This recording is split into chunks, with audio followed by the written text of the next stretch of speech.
Willkommen zurück bei Running Torchlight. Und zurück ist auch ein gutes Stichwort, denn meine MZ ES 150 ist auch zurück. Fast 2 Jahre habe ich mich nicht mehr damit beschäftigt und ich hatte sie sogar ausgelagert beim Nachbarn in der Garage. Aber jetzt ist sie zurück. Und diese Gelegenheit möchte ich nutzen, sie euch mal ganz genau vorzustellen und euch alles über dieses Modell zu erzählen. Meine ES 150 hier ist von 1965. Sie ist also gerade 60 Jahre alt. Die Baureihe MZ ES startete aber schon 1962, also kurz nach dem Bau der Berliner Mauer. Sie war damals die Nachfolgerin der legendären DKW RT 150. Hier hat sich nun der Fehlerteufel eingeschlichen. Ich meine natürlich die DKW RT 125. Im Vergleich zur RT 150 wurden nahezu alle Baugruppen komplett neu entwickelt.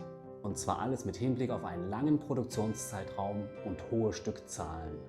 Beispiele dafür sind der gefalzte Pressstahlrahmen und die Gussteile an Vorderrad, Träger und Heckrahmen. Man könnte also sagen, in der Planwirtschaft der DDR stand von vornherein fest, dass die MZ 16 Jahre lang gebaut werden sollte.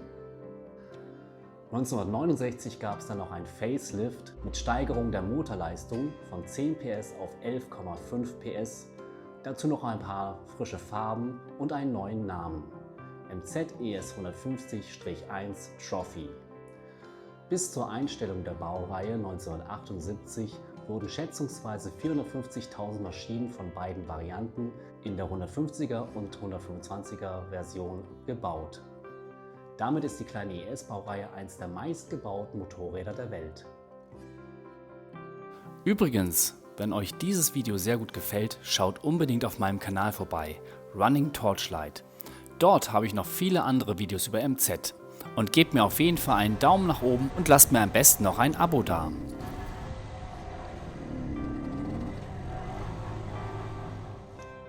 Auffällig an der ES 150 ist auf den ersten Blick die Kombination aus starrer Lampe mit Tank als eine Einheit. Vielleicht erinnert euch das an andere DDR-Zweiräder, wie zum Beispiel die Simson-Vogel-Serie, also die Schwalbe und die anderen Modelle davon. Die kamen aber erst 1964 auf den Markt. Die MZ ES-Baureihe könnte also als Vorbild für diese bekannten Motorräder gedient haben. Weitere Innovationen waren damals das asymmetrische Abblendlicht und die Lichthupe. Die MZ ES 150 war also in den 60er Jahren technisch und designmäßig auf der Höhe der Zeit. Bescheinigt wurde das auch von der internationalen Fachpresse. So wurde die ES-Baureihe 1963 gekürt als eine der besten. Während das Design in den 70er und 80er Jahren immer mehr anstaubte, finde ich es heute nahezu genial. Die MZ ES zieht Blicke und Aufmerksamkeit auf sich. Details, die ich besonders liebe, sind der wuchtige Kotflügel und die Chromarmaturen am Lenker.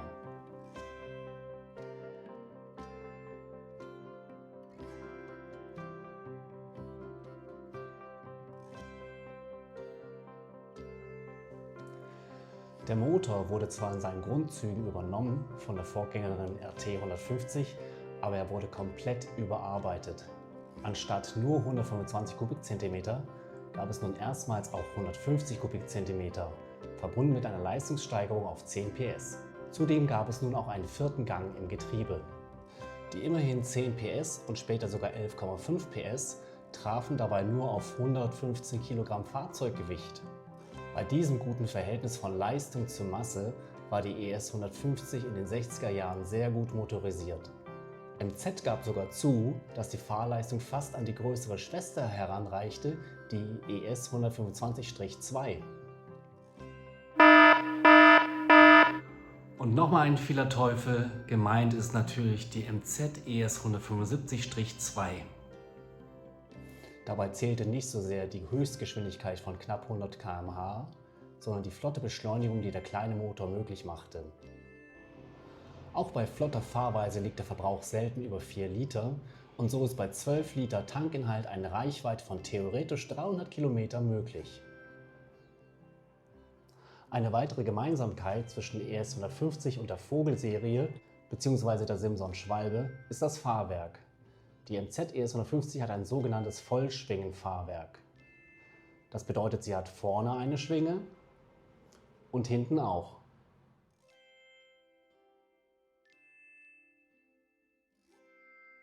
Was am Hinterrad bis heute Stand der Technik ist, war am Vorderrad eine sehr starke Veränderung im Vergleich zur RT 125.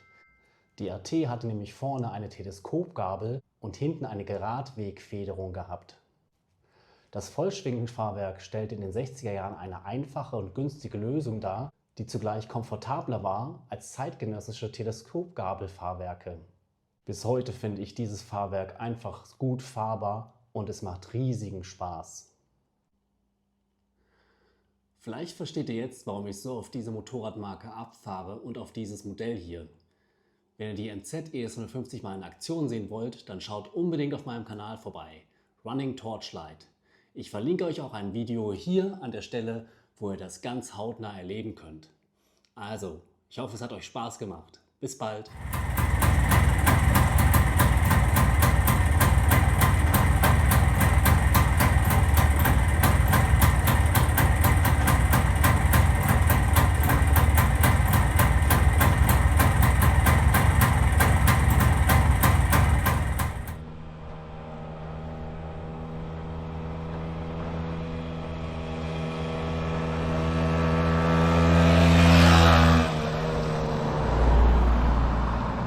Mein Schrauberprojekt wird unterstützt durch Gabors MZ-Laden.